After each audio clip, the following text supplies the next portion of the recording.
साल से तिरुमाल जुनास किरकिट्टा को आमंत्रित करते हैं। आप पेशे से शिक्षा अधिकारी हैं और वर्तमान में अखिल भारतीय आदिवासी विकास परिषद के दार्जिलिंग जिला अध्यक्ष हैं। आप एवं आपका संगठन पश्चिम बंगाल में लगभग 150 वर्षों से निवासरत आदिवासी चाय मजदूरों के लिए न्यूनतम मजदूरी एवं जमीन का मालिकाना पट्टा के लिए संघर्षरत हैं।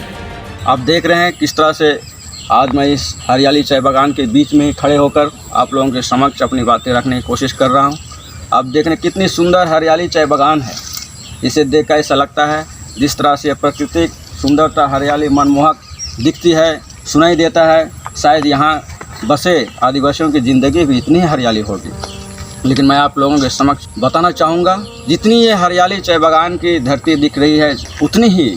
विपरीत यहाँ बसे आदिवासियों की ज़िंदगी सूखी हुई है। यहाँ के लोग 1770 की जो बंगाल की जो भयानक सूखा अकाल की लाभ उठाते हुए ईस्ट इंडिया कंपनी ने मेरे विचार से पूरे सुनियोजित तरीके से, एक योजनाबद्ध तरीके से हमें यहाँ के आदिवासियों को अपनी आज़ादी की जो भूमि, अपनी घर छोटा नागपुर से पलायन कहें या विस्थापन कहें, उस तरीक़े से हमें यहाँ लाकर चाय बागान लगाने के लिए, बसाने के लिए उन्होंने हमें यहाँ लाया। कई बुद्धिजीवीगण, कई पढ़े लिखे व्यक्तिगण कहते हैं कि यहाँ के आदिवासी उस अकाल के समय वहाँ से पलायन कर यहाँ अपनी रोजी रोटी के लिए असम, भूटान और बंगाल के क्षेत्र में बसे थे। लेकिन मैं अपनी जो जानकारी है और जो सोचने की क्षमता है, उससे मैं आप लोगों के समक्ष ये बातें रखना चाहूँगा कि ये कोई पलायन नहीं था। ये ईस्ट इंडिया कंपनी की ओर से सुनियोजित एक विस्थापन हुआ है आदिवासियों का। उन्हें अपने ही ज़मीन से उजाड़ कर यहाँ अपने लिए, अपने फ़ायदे के लिए उन्हें रोजी और रोटी की लालच देकर यहाँ धकेल कर चाय बागान लगाने के लिए लाया गया और उन्हें चाय बागान लगाने के ज़बरदस्ती थोप दिया गया। और इस तरह 1834-35 से असम और बंगाल में चाय बागान लगने शुरू हुए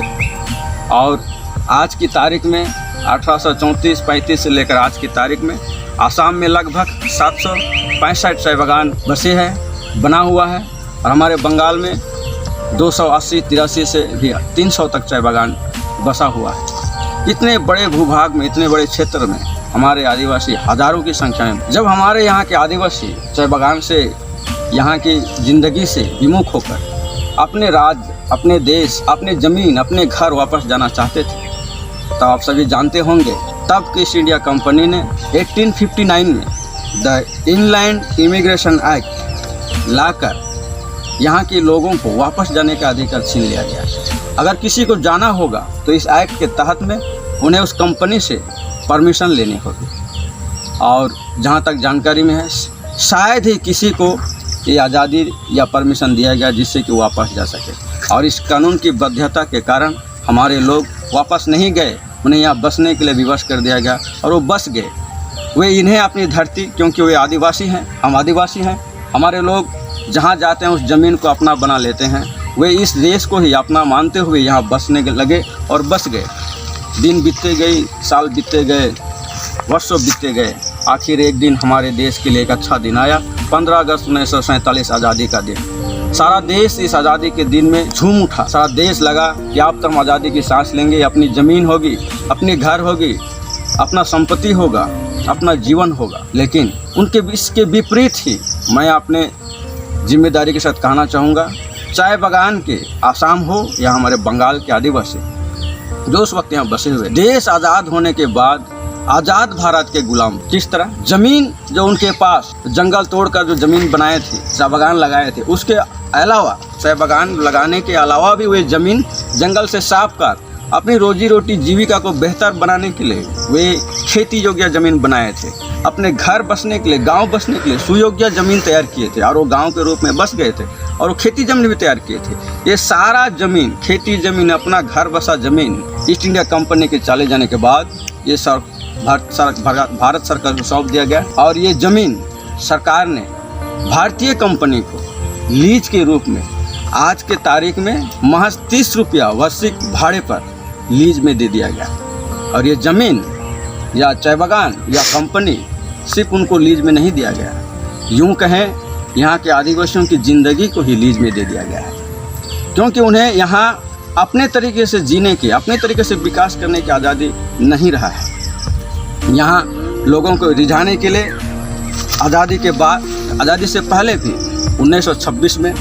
the trade union act locker trade union बनाया गया। उन्हें दर्शाया गया कि आप आज़ाद हैं, आप अपनी बातें रख सकते हैं। ठीक इसी तरह आगे चलकर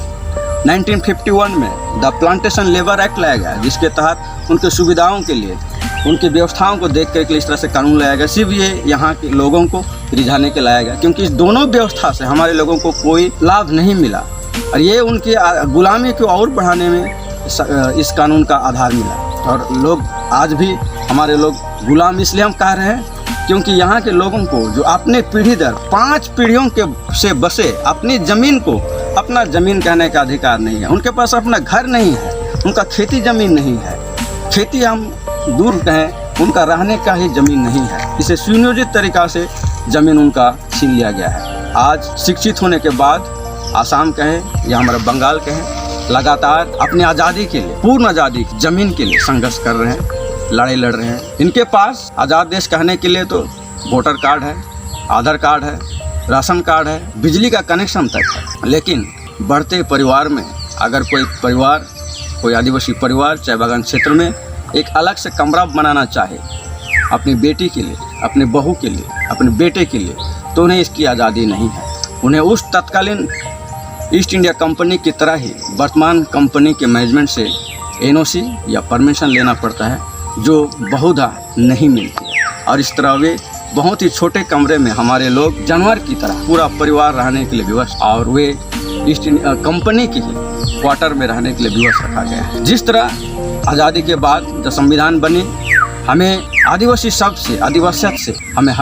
हमें हटा दिया गया और हमें एक नया नाम परिचय दिया गया। जिस तरह से हमें शेड्यूल ट्राइब कहकर, अनुसूचित जनजाति कहकर एक नया नाम हम पर थोप दिया गया, ठीक उसी तरह बंगाल में या आसाम के हम जानते हैं, वहाँ के आदिवासियों को आज भी शेड्यूल ट्राइब का भी दर्जा नहीं दिया गया है। हालांकि हम बंगाल में हमारे लोगों को शेड्यूल ट्राइब, अनुसूचित जनजाति का दर्जा तो प्राप्त है,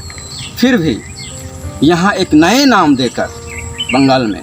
षड्यंत्र के तहत उन्हें नया नाम देकर पुकारा जाता है, और वही नाम पर चले। हमें यहाँ हमारे आदिवासियों को आदिवासी नहीं कहा जाता है। किसी भी क्षेत्र से, सरकारी क्षेत्र हो, गैर सरकारी क्षेत्र हो, प्रशासन हो, या फिर हम मीडिया कहें, यहाँ के लोगों को, हमारे आदिवासियों को वर्कर, लेबर, मजदूर, श्रमिक कहकर जाना जाता है, और इन्हीं शब्दों से ही उनको पुकारा जाता है। जो यही शब्द, जो मजदूर, श्रमिक और वर्कर ही उन्हें ज़मीन से मालिक बनने से बेदखल करती है, क्योंकि यहाँ सरकारें समय पर भूमि सुधार के लिए कई कानूनें लाई है। जैसे हम जानते हैं 1953 में the West Bengal state acquisition act, 1955 में the West Bengal land reform act आया, 1969 में the West Bengal acquisition and settlement of homestead land act लाया गया, 1975 में the West Bengal acquisition of homestead land for agriculture labour, artisans and fisherman act लाया गया, और 2011 में सरकार ने निज गृह, निज भूमि, माई होम माई लैंड की एक योजना लाया, जिसके तहत बंगाल में जो भूमिहीन लोग थे उन्हें अपना ज़मीन, अपना घर कहने के लिए इस योजना के तहत ज़मीन और घर दिया गया। लेकिन ये सारे कानून और प्रावधान हमारे इस बागान क्षेत्र में लागू नहीं हुआ, और आज भी इन्हीं कानून प्रावधानों के अड़चन के तहत हमारे लोगों को चिरोकाल गुलामी की ज़िंदगी, गुलाम बनाए रखने के लिए ही इस तरह के कानून अड़चनें बनाकर हमें ज़मीन अधिकार से बेदखल किया गया है। और आज चूँकि हमारे पास अपना ज़मीन नहीं है, और मैं अपनी परिभाषा में एक आदिवासी को ज़मीन के बिना आदिवासी मुँह से मानने के लिए तैयार नहीं हूँ, और शायद ही हमारा संविधान भी ज़मीन के बिना आदिवासी को पूर्ण रूप से आदिवासी नहीं मानता है। इसलिए संवैधानिक परिभाषा के तहत भी जब तक यहाँ के लोगों को, उन्हें अपना ज़मीन का अधिकार नहीं दिया जाता है, हम यहाँ पूर्ण आदिवासी की तरह आदिवासियत के साथ अपनी संस्कृति और रीति रिवाज के साथ अपनी जीवन जीने की हमें अधिकार प्राप्त नहीं है। इसलिए आज चाय बागान में हमारे लोगों को हम कह सकते हैं कि आदिवासी भारत देश के आज़ाद नागरिक होते हुए भी हमें पूर्णतः नागरिकता का भी अधिकार नहीं, हमें आधा नागरिकता का अधिकार दिया गया है। क्योंकि अगर हम पूर्ण रूप से यहाँ के नागरिक माने जाते तो आज हमें कंपनी से हमें अपनी ज़मीन पर एक खूंटा गाड़ने के लिए परमिशन लेने की आवश्यकता नहीं होती। हमें गाय पालने के लिए कंपनी से परमिशन लेने की आवश्यकता नहीं है। इस तरह की जो प्रावधान बनाया गया है, इससे लगता है कि हम यहाँ रिफ्यूजी हैं, हम पाकिस्तान से आए हैं, बांग्लादेश से आए। इस तरह से यहाँ के आदिवासियों की स्थिति को बना दिया गया है। इसलिए यहाँ के आदिवासी आज बहुत दुखी हैं और इस 9 अगस्त विश्व आदिवासी दिवस के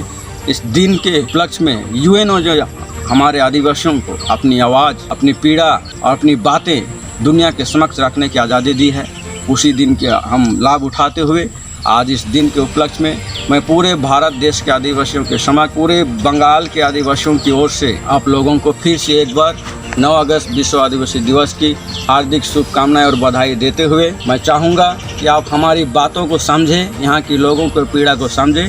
और हो सके तो हमारे आंदोलन को, हमारी इस आवाज़ को, इस भूमिहीन से पूर्ण आज़ादी की लड़ाई को आप पूरे देश के इस मंच पर रखें, विश्व के मंच पर रखें, जिससे हमें सफलता मिले और हम एक आदिवासी, यहाँ के आदिवासियत ज़िंदगी जीने की आज़ादी मिल सके। इसलिए पुनः एक बार मैं आज के इस कार्यक्रम को आयोजन करने वाला आयोजक मंडली को और विशेषकर एक बार फिर से यूएनओ की इस मंच को धन्यवाद देता हूँ, जिन्होंने हमें हमारी बातें रखने के लिए, आज़ादी के लिए ये दिन दिया है। विश्व आदिवासी दिवस के उपलक्ष्य पर पश्चिम बंगाल में चाय बागान के मालिकों, मजदूर संघों और राज्य सरकार के आदिवासियों के प्रति असंवेदनशील रवैये एवं वहां के आदिवासियों की समस्याओं को देश के विभिन्न प्रदेशों के आदिवासी समुदायों, संगठनों एवं सरकारों को रूबरू कराने के लिए आपका बहुत बहुत आभार।